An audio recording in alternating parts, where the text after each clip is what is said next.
අයිබෝවන් සෙන්සේ YouTube නාලිකාව සමඟ සම්බන්ධ වූ ඔබ සැමට ස්තුතියි.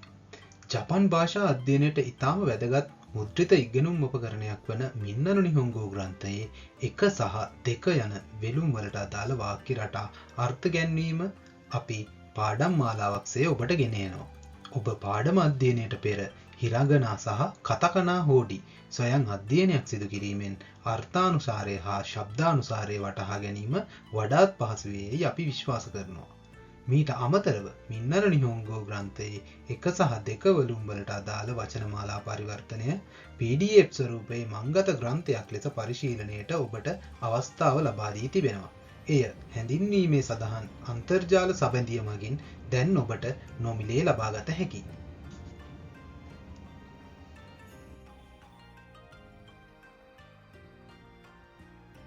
දයි සංජුක්කා බුන්කේ වාක්‍ය රටාව. පළවන වාක්‍ය රටාව කෝබන්නී මචිනොචිසුගා හත්තේ අරිමස්. කෝබන්නී මචිනොචිසුගා හත්තේ අරිමස්. දෙවන වාක්‍ය රටාව රොකොනොමයේනී ඉන්තානෙත්තොදේ ඉරොයිරෝ ශිරබෙතේ ඔකිමස්. රොකොනොමයේනී ඉන්තානෙත්තොදේ ඉරොයිරෝ ශිරබෙතේ ඔකිමස්. මෙන්න මේ පළවන සහ දෙවන වාක්‍ය රටාවන් වලට අදාළව මින්නර නිහොංගෝ පොතේ 30 වන පාඩම ගලාගෙන යනවා.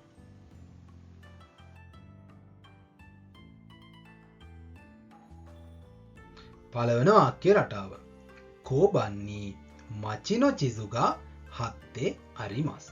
කෝබන්නී මචිනොචිසුගා හත්තේ අරිමස්. කෝබන්නී මචිනොචිසුගා හත්තේ අරිමස් යන්නෙන් පොලිස් මුරපොලෙහි නගරයේ සිටියමක් අලවා ඇත ලෙස දැක්විය හැකියි. මෙම වාක්‍ය රටාව මගින් යම් තැනැත්තෙක් විසින් සිදු කරන ලද ක්‍රියාවක් නිසා ඇති වූ තත්ත්වයක තවදුරටත් පැවැත්මක් දක්විය හැකියි.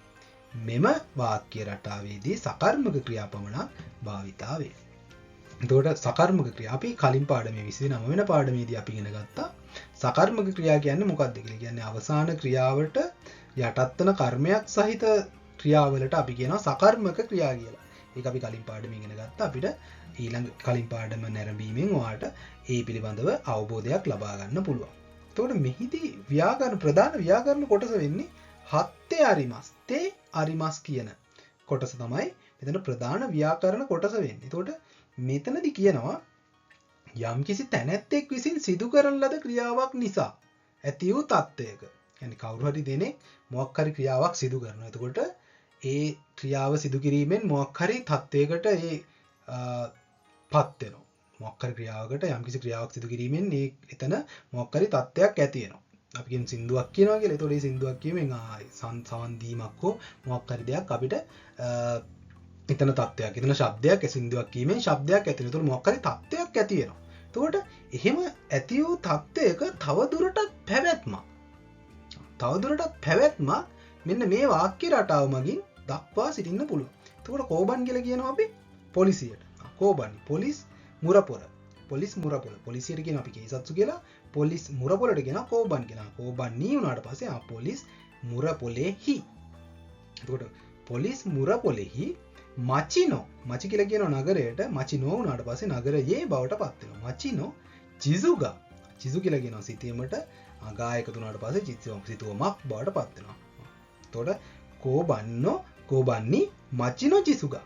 පොලිස් මුරපොලෙහි මචිනෝ චිසුගා. නගරයේ සිතුවමක්. හත්තේ අරිමස්. හරිමස් කියලා කියනවා අපි අලවනවාට. එතකොට හත්තේ උනාට පස්සේ අලවා. හත්තේ අරිමස්. අලවා තිබෙනවා. අලවා තිබෙනවා කියලා කියන්න පුළුවන්. හත්තේ අරිමස්. එතකොට මේ කවුරු හරි කරපු සිදුවීමක දැන් මොකද්ද මේ වෙලා තියෙනවා? අලවලා තියෙනවා. එහෙනම් කවුරු හරි මේක අලවන්න එපා. මේක ඇලවිලා තියෙන්නේ නේ. එහෙනම් කවුරු හරි කලින් මේක අලවලා තියෙනවා. එතකොට දැන් තවදුරටත් මේක ඇලවිලා තියෙනවා. එතකොට මේ පත්තරපත් වෙලා තියෙනවා. එතකොට මේක හරිමස් හත්තේ බවට පත් වෙන. එතකොට මේ තේ ආකෘතිය බවට පත් වෙන එක මස් ආකෘතිය බවට පත් වෙන එක අපි කලින් විශේෂ ක්‍රියාපද පිළිබඳ වැඩසටහනකින් ඉගෙනගෙන තියෙනවා. ඒ වැඩසටහන නැරඹීමෙන් ඔබට ඒ තේ පෝම් එක එහෙම නැත්නම් මස් ෆෝම් එක බවට පත් කරගන්නේ මස් ෆෝම් එක තේ ෆෝම් එක බවට පත් කරගන්නේ කොහොමද කියලා ඉගෙන ගන්න පුළුවන්. එතකොට නිදසුන. පළවෙනි නිදසුන. ಕ್ಯೋಶಿತ್ಸುನಿ ರೈನೆನ್ನು ಕರೆಂದಾಗ ಕಕೆತೆ ಅರಿಮಸ್. ಕ್ಯೋಶಿತ್ಸುನಿ. ಕ್ಯೋಶಿತ್ಸು කියලා කියනවා අපි පන්ති කාමරයට. පන්ති කාමරයේහි ಕ್ಯೋಶಿತ್ಸುನಿ රයිනෙන්නෝ ලබන වසරේ ලබන වසරට කියනවා රයිනෙන් කියලා. ලබන වසරේ බඩපත් වෙනවා නෝ කියන නිපාතේ කුදුනවා. ලබන වසරේ කරෙන්දාග කකෙතේ අරිමස්. කරෙන්දා කියලා කියනවා දින දර්ශනයට. දින කරෙන්දාග කකෙතේ අරිමස්. දින දර්ශනයක් එල්ලා තිබෙනවා. කකෙමස් කියලා කියනවා. එල්ලනවට කකෙතේ අරිමස් උනාට පස්සේ එල්ලා තිබෙනවා. එහෙම නැත්නම් එල්ලා ඇත. එල්ලා ඇත. එහෙම නැත්නම් එල්ලා තිබෙනවා කියලා කියන්න පුළුවන්. දෙවන නිදසුන.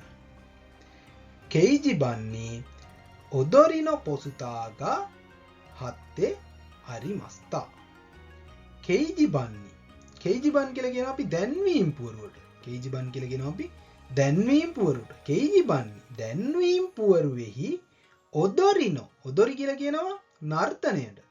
නර්තන වෙනවා. නර්තනයේ. එතකොට නර්තන එහෙම නැත්නම් නර්තනයේ බවටපත් වෙනවා නෝ කියන නිපාතය එකතු වුණාට පස්සේ. එතකොට කෙයිජි බන්නි ඔදොරිනෝ දැන්වීම් පුවරුවේ නර්තන. පෝස්ටා කියලා කියනවා පෝස්ටරය. පෝස්ටරය.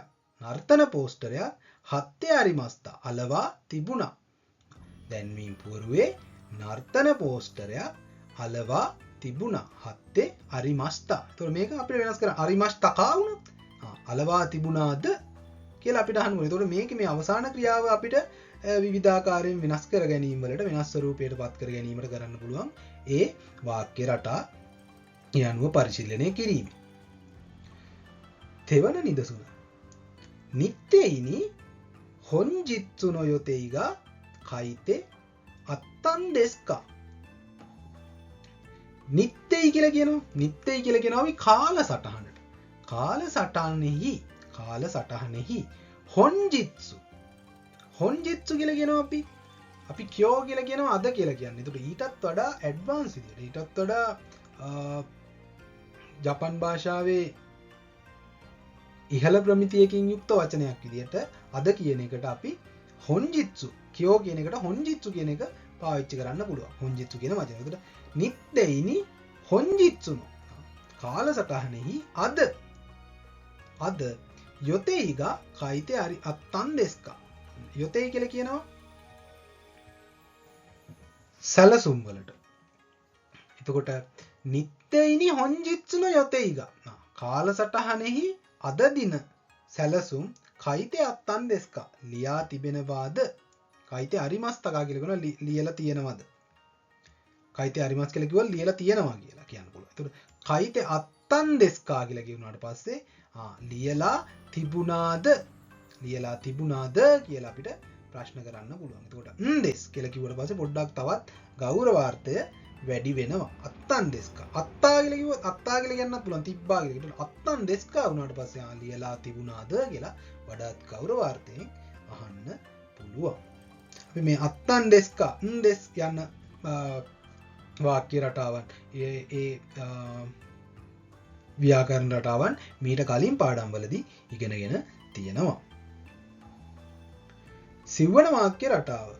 හිකිදශිනි දයිජිනා ශොරුයිනෝ ෆයිරුගා ඔයිතේ අරිමාසෙන්කා.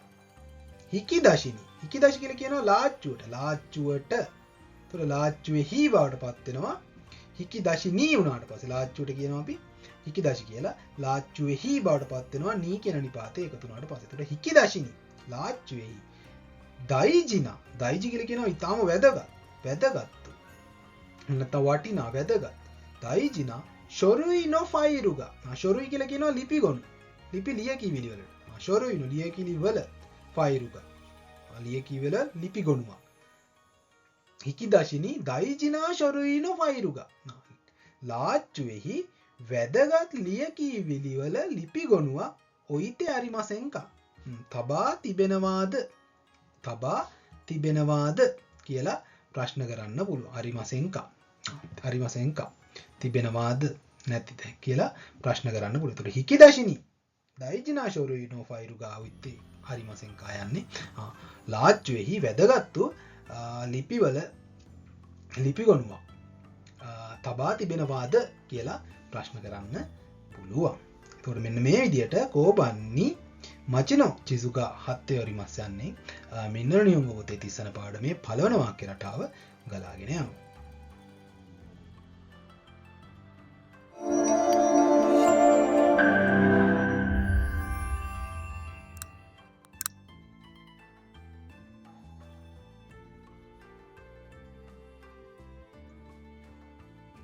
දෙවන වාක්‍ය රටාව.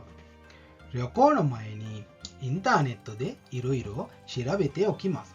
旅行の前にインターネットでいろいろ調べておきます。旅行の前にインターネットでいろいろ調べておきますයන්නෙන් සංචාරයට පෙර අන්තර්ජාලයෙන් විවිධ දෑ සොයා තබනවා ලෙස දැක්විය හැකියි. මේ වාක්‍ය රටාව මගින් යම්කිසි කාරණයකට පෙර සූදානමකින් යුත් ක්‍රියාවක් සිදු කොට තැබීම දක්වන්න පුළුවන්. රොකෝ කියලා කියනවා අපි සංචාරයට. රොකොනෝ මයනි සංචාරයට ප්‍රථමයි. එහෙම නැත්නම් සංචාරයට කලින්. සංචාරයට පෙර. ඉන්ටර්නෙට්තෝදී. ඉන්ටර්නෙට් කියලා කියනවා අන්තර්ජාලයට. ඉන්ටර්නෙට් දේ උනාට පස්සේ අන්තර්ජාලය තුලින් අන්තර්ජාලයෙන් ඉරොයිරෝ විවිධ දේ ශිරබෙතේ ඔකිමස් සොයා තබනවා. විවිධ දෑ සොයා තබනවා. සංචාරයට පෙර අන්තර්ජාලයෙන් විවිධ දෑ සොයා තබනවා කියලා අපිට කියන්න පුළුවන්. ඒතකොට මොකක් හරි දෙයක් කරන්න ප්‍රථමයෙන් මෙන්න මේ දේ අපි කරලා තියෙනවා. ඒතකොට ඒක අපිට ඊළඟට කරන්න යන දෙයට උපකාරයක් වෙනවා. ඒ වගේ අවස්ථාවකදී අපිට මේ වාක්‍ය රටාව පාවිච්චි කරන්න පුළුවන්. ඒතකොට දැන් ඔයා හිතන්න ඔයා එනවා ලබන අවුරුද්දේ ජපානට එනවා. ඒතකොට ජපානට එන්න කලින් අන්තර්ජාලය තුලින් එහෙම නැත්නම් පුවත්පත් තුලින් සංගරා තුලින් ජපානයේ පිළිබඳ විස්තර සොයා තබනවා. එතකොට ඒක ලබන වසරේ ජපානයට පැමිණීමේදී ඔයාට උපකාරයක් වෙනවා. ඒ විදිහට මොකක් හරි ඉදිරියේදී කිරීමට හෝ નિયમિત දෙයකට ඉදිරියේදී කරන්න નિયમિત දෙයකට උපකාරයක් වශයෙන් යම්කිසි දෙයක් පෙර සූදානමකින් සිදු කරලා තියෙනවා කියන එක මෙන්න මේ වාක්‍ය රටාවෙන් ඔයාලට දක්වන්න පුළුවන්. නිදසුන්. පළවෙනි නිදසුන. කෝගිの前に今年の履歴を復習しておきます。講義の前に今年の履歴を復習しておきます。講義කියලා කියනවා අපි දේශනයට. දේශනයට ප්‍රථමයෙන්講義の前にදේශනයට ප්‍රථමයෙන්今年の履歴をමේ වසරේ වාර්තාවන්復習しておきます。復習しておきます。復習しますකියලා කියනවා අපි සමාලෝචනය කරනවා. සමාලෝචනය කොට තබනවා. එතකොට අපි මොකද කරන්න යන්නේ? දේශනයට ප්‍රථමයෙන් දේශනය කරන්න යනවා. දේශනයක් දෙන්න යනවා. එතකොට මේ දේශනයට ප්‍රථමයෙන් කොතොෂිනෝ රිරෙකිවෝ මේ වසරේ රිරෙකිවෝ වාර්තාවන් සමාලෝචනය කොට තබනවා. සමාලෝචනය කරලා තියෙනවා. එතකොට මේ වසරේ වාර්තාවන් සමාලෝචනය කරලා තිබ්බට පස්සේ අපිට පුළුවන් දේශනයට වඩාත් හොඳින් සහභාගී වෙන්න. එහෙම නැත්නම් අපි කරනවා නම් මේ දේශනය අපිට වඩාත් හොඳින් මේ දේශනය කරන්න පුළුවන් මේ වසරේ වාර්තාවන් සමාලෝචනය කරලා තිබ්බට පස්සේ ඒ දේ සිදු කිරීමට ප්‍රථමයි. එතකොට මෙතනදී අපිට දක්වන්න පුළුවන් කෝගිනෝ මයනි කොතොෂිනෝ රිරෙකිවෝ උකුෂූෂිතේ ඔකිමස් කියලා. අපිට මේ වසරේ දේශනයට ප්‍රථමයෙන් මේ වසරේ වාර්තාවන් සමාලෝචනය කරලා තබනවා කියලා කියන්න පුළුවන්. දෙවන නිදසුන. 明日の授業の前に文系を予習しておきました。明日の授業の前に文系を予習しておきました。明日の授業කියලා කියන හෙට පන්තියට ප්‍රථමයි. 明日の授業の前にහෙට පන්තියට ප්‍රථමයෙන් බුන්කේ කියලා කියන වාක්‍ය රටාව යොෂෝෂිතේ ඔකිමස්ත අධ්‍යයනය කොට තැබුවා.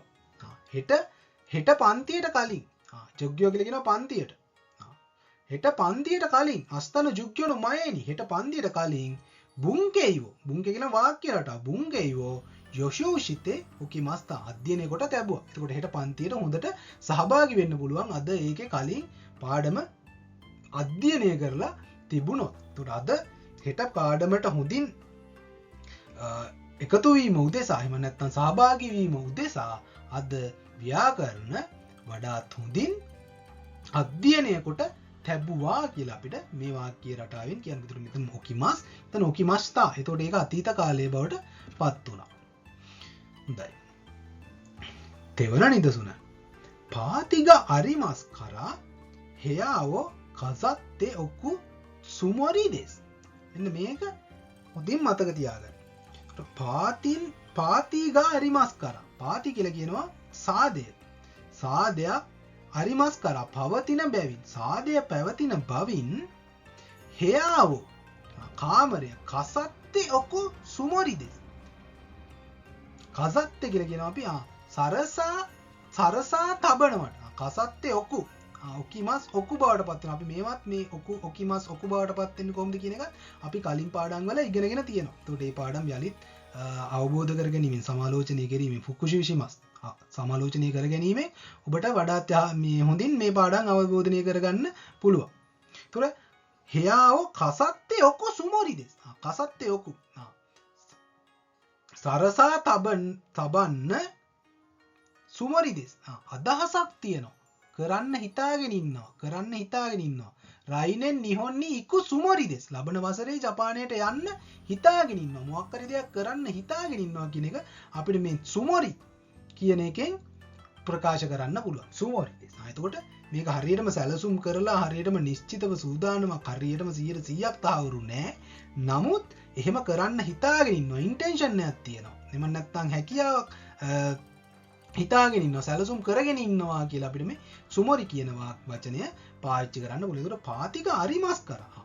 පාටියක් සාදයක් පවතින බැවින් හෙයාවෝ කසත්තේ ඔකු සුමොරි දෙස්. කාමරය කසත්තේ ඔකු සරසා තබන්න අදහසක් තියෙනවා. කාමරය සකසා තබන්න අදහසක් තියෙනවා. ඒතකොට මේ වාක්‍ය රටාවෙන් අපිට කියන්න පුළුවන් සාදයක් පැවතින බැවින් කාමරය සරසා තැබීමේ අදහසක් පවතිනවා. පාතික අරිමස් කරා හෙයාවෝ කසත්තේ ඔකු සුමොරි දෙස්. අවසන් නිදසුන. ශුච්චෝ දෙස් කරා රයිෂු යසුන්දෙ ඔකු යොතෙයි දෙස්. ශුච්චෝ දෙස් කරා. ශුච්චෝ කියලා කියන ව්‍යාපාරික සංචාරයක්. ව්‍යාපාරික සංචාරයක් බැවින් රයිෂු ලබන සතියේ යසුන්දෙ ඔකු යොතෙයි දෙස්.